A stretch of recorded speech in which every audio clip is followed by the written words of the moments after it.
আলহামদুলিল্লাহ।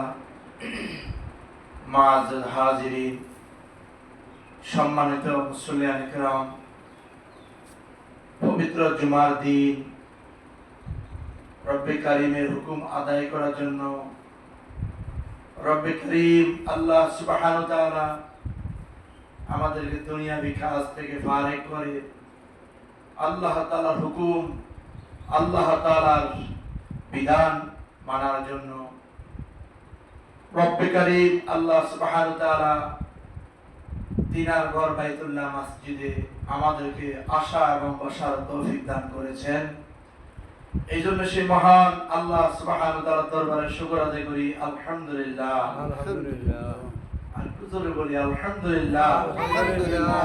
আমার কথা বলতে আমি আজকে প্রায় 12 দিনের মতো এই সমস্যা ভুগতেছি। শুধু এসি, গাড়ি, মসজিদ ঠান্ডা লাগে আমার অনেক কষ্ট হয়। যদিও বসছি, যদি আজকের এই বয়ানটা যদি বলি না বলবো না, তা এক নম্বরে পীর সাহেবের মনে কষ্ট যে উনি আলেম, এটা কথা শোনাই তো আমি খেয়াল করছি ওনার শুধু এজাজতটা পাওয়ার জন্য, দোয়া পাওয়ার জন্য বসছি। আরেকটা হলো যেহেতু এখানে আসছি, আপনারা সবাই উনি আলেমের মধ্যে দেখা যায়, যদি একটু কথা বলতে কত ভালো হইতো। এখন আমার যে কষ্টটা হয় আপনারা বুঝতেছেন না? এখন বাংলা হোক আর কথা অগোছানো হোক আর অসুন্দর হোক, এতটুকু বুঝতে পারবেন যে সে শুধু নোয়াখালীর মুফতি সাহেব বা ঢাকার আলেম আসছে, ওনার কথার মধ্যে বাংলা চড়া দিয়েছি না, ভালো লাগে না, এসে যা আল্লাহ ওনাকে কবুল করো। এখন দোয়া তো ভাবো, ঠিক আছে না? ইনশাল্লাহ। আমার কিন্তু অনেক কষ্ট হয়, কারণ আলোচনা করতে গেলে গলা ঠিক থাকলে কথা বলা অনেক সহজ, যেমনি মনে আছে এমনি সুর দেওয়া যায়, আলোচনা করা যায়, কিন্তু আসলে অনেক কষ্ট। মনে হয় যে শ্বাস টানতে পারতেছি না। তারপরও দুই একটি কথা আমার হেদায়েতের জন্য, আল্লাহ ওলিদের মাজমা, আল্লাহ ওয়ালাদের সোহবত নেওয়ার জন্য, যে সর্বমত আল্লাহ তাআলা আমাকে হেদায়েত দেব, আল্লাহ তাআলা আমাকে কবুল করো। এই আল্লাহর ওলিদের এই মাজমা খানকা যার নামকরণ করে রয়েছে সে হাফিজ হুজুর রহমতুল্লাহ আলাইহি, আপনারা সবাই তার নাম জানেন। তিনি কে, তার পরিচয় জানেন। আমি ছোট্ট একটু পরিচয় দিব, যেহেতু আসছি ওনার নামে নামকরণ করা হয়েছে। নাম রাখা হয়েছে কি? হাফিজ হুজুর কি হাফিজি নগর, হাফিজি হুজুর নগর। তার তিনার বারাকাত ফায়েজ, তিনি যেখানেই ছিলেন, তার বাড়ি ছিলেন নোয়াখালী। তিনি শুধু ঢাকা কাঁপাইছেন না, সারা বিশ্বকে কাঁপাইছেন। তার নামে এখানে নাম রাখা হয়েছে হাফিজি নগর। আমি মনে করি ইনশাআল্লাহ এই দেশও কাঁপবে তার উসিলা করে। সুবহানাল্লাহ বলবেন না? আল্লাহ পাক কবুল করুন। তো হাফিজি হুজুর রহমতুল্লাহ আলাইহি, হাফিজি, তিনি হাফিজি কেন তিনাকে হাফিজি বলা হয়? মানে হাফেজ হয়েছে এই জন্য হাফিজি, হাফেজ সাহেব হুজুর। হ্যাঁ, কিন্তু ওনার ইতিহাস কোথায়?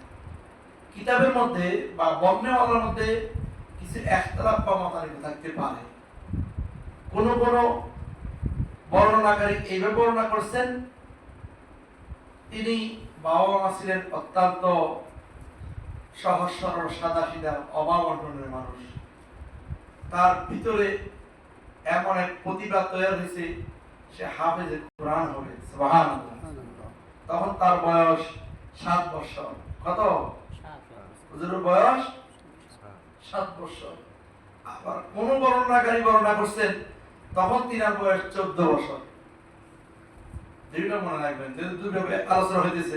কারণ আমি যদি একবার বলে যাই, আরেকজন থেকে যেমন শুনবেন, না আমরা দোনোটাই শুনে গেছি, আল্লাহর মেহেরবানি। তো তিনি নিয়ত করেছেন হাফেজে কোরআন হবে। কোরআনকে ভালোবাসে, কোরআন তার ভালোবাসা তার সিনার মধ্যে, অন্তরের মধ্যে কি পাইছে? প্রকাশ পাইছে। তিনি হাফেজ হবেন, কোরআনকে হিফজ করবেন, কোরআনকে মুখস্থ করবেন। এই জন্য কোরআন মুখস্থ করার জন্য স্থান কোথায়? বাংলাদেশের মধ্যে সেই সময় এরকম কোনো ভালো মানের কোনো হাফেজও ছিল না, হেফজখানা মাদ্রাসাও ছিল না। এখন তো আল্লাহ পাকের মেহেরবানি, হেফজখানার মাদ্রাসার অভাব নাই, হাফেজে কোরআনেরও কি নাই, অভাব নাই, ঠিক না বেটি? তো তিনি তখন তিনার প্রতিভা হয়েছে যে তিনি আল্লাহ পাকের কোরআনকে হেফজ করবেন। যে হেফজখানা কোথায়? সেই সময় ইতিহাস আছে, হেফজখানা হলো সেই দেওবন্দে, ভারতবর্ষে। কোথায়? সেই পানিপতি, ইন্ডিয়ার একটা জায়গা, নাম কি? পানিপতি। ওখানে ভালো একজন হাফেজ আছে আর একটা হেফজখানা মাদ্রাসা আছে। বিভিন্ন দেশ থেকে ওখানে যায় কি হেফজ অধ্যয়ন করে, হেফজ শিখে। তো তখন কি এই দেশ কি বাংলাদেশ ছিল? হ্যাঁ, 1907 সনে বা 1900 হ্যাঁ বাংলাদেশ ছিল না, তখন একসাথে ছিল। পূর্ব পাকিস্তানও ছিল না, এটা ছিল ওই যে ভারতবর্ষের আপনার ইংরেজরা চালাইতো, কি বলেন, ইস্ট ইন্ডিয়া কোম্পানি। হ্যাঁ, ইংরেজরা এই দেশকে চালাইতেন। এটা বাংলাদেশ তখন নামকরণ হয় নাই, পরবর্তীতে নামকরণ হয়েছে পূর্ব পাকিস্তান বা ইন্ডিয়ান বলেন, পাকিস্তান বলেন, এই দেশ কোনো নাম ছিল না বাংলাদেশ। তিনি এই হেফজ শিখার জন্য চলে গেলেন কোথায়? পানিপতি। বলবো হুজুর কেমনে গেছেন? তার বয়স একটু আগে বললেন 7, আবার একটু আগে বললেন যে 14, দুইভাবে বর্ণনা করছেন। তো তিনি কিভাবে পানিপতি সেই দেশে গেছেন? আল্লাহু আকবার। তো মুহাম্মদুল্লাহ হাফিজি রহমাতুল্লাহি আলাইহি, তিনার নাম হলো মুহাম্মদুল্লাহ। এই ছাত্র, এই ছোট বাচ্চা, আল্লাহু আকবার, নাম বলতে আমাদের কষ্ট হয়, ওনার নাম উচ্চারণ করতে ভয় লাগে। ওনার নামের ভিতরে এত আধ্যাত্মিক শক্তি ছিল, সুবহানাল্লাহ। এত আল্লাহর ভয় ছিল, খৌফ ছিল এই মানুষটার মধ্যে, এই জন্য সমস্ত মানুষ তাকে ভালোবাসে। হাফিজ রহমতুল্লাহ আলাইহি যখন আলোচনা হয়েছে মুরব্বীদের মধ্যে তিনি পানিপতি যাবে, তখন তিনি একটা ছেলেকে নিজ এলাকায় নোয়াখালীতে পড়াইতেন। এক বর্ণনাকারী বর্ণনা করছেন তিনাকে 1.5 টাকা দিছে বেতন। আরো বর্ণনাকারী বর্ণনা করছে তিনাকে বেতন দিছে 10 টাকা। বয়স কত? 7। আরেক বর্ণনা করছেন 14। সে একটা বয়স্ক লোক, আপনার ছোট্ট একটা ছেলের কি করতো? পড়াইতো। ওই গার্ডিয়ান, ওই অভিভাবক তিনাকে এটা কি দিছেন? হাদিয়া দিছেন 1.5 টাকা, আর না হয় কত? 10 টাকা। দনজনের বর্ণনাকারী আপনারা পেয়ে যাবেন, কিতাবের মধ্যে আছে। যারা বয়ান করেন ও সমস্ত বক্তাদের জবান থেকে শুনতে পাবেন। তা হাফিজ হুজুর রহমতুল্লাহ আলাইহি তিনি এই টাকা নিয়ে পুরা এগ্রিড করছেন তিনি পানিপতি চলে যাবেন। তখন এক বর্ণনাকারী বর্ণনা করছেন তিনি ইরাক দেশ থেকে যদি পানিপত যাইতে হয় তাহলে যাইতে হবে তিনি খুলনা। তো খুলনা কিভাবে পার হবে? বর্ণনাকারী বয়ান করছেন যে তিনি এখান থেকে চট্টগ্রাম চলে গেছেন স্টিমার, সেখান থেকে খুলনা গেছেন। খুলনা থেকে আস্তে আস্তে তিনি পানিপতি যাওয়ার রওনা করবেন। আর আরেকজন বক্তা বর্ণনা করছেন তিনি তিনার বাড়ি যেহেতু লক্ষ্মীপুর জেলা রায়পুর থানা লধুয়া, তিনি সেখান থেকে যাবে চাঁদপুর ঘাট।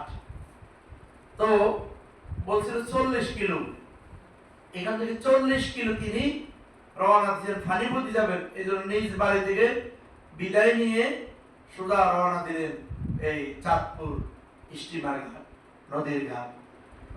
আপন স্বজন মনে করছে যেহেতু সে গেছে এক জায়গায়, হয়তো খালার বাড়ি, নাহলে মামার বাড়ি, নাহলে কারোর বাড়িতে সে বেড়াইতে গেছে। আসলে তিনি চলে গেছেন কোথায়? চাঁদপুর স্টিমার ঘাট। সেখানে তিনি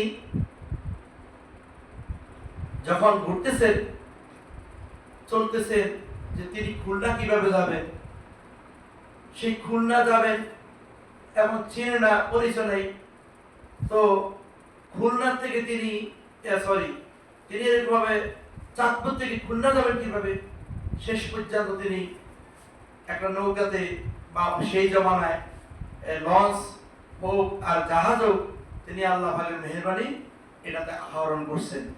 তিনি সোজা চলে গেলেন কোথায়? খুলনা।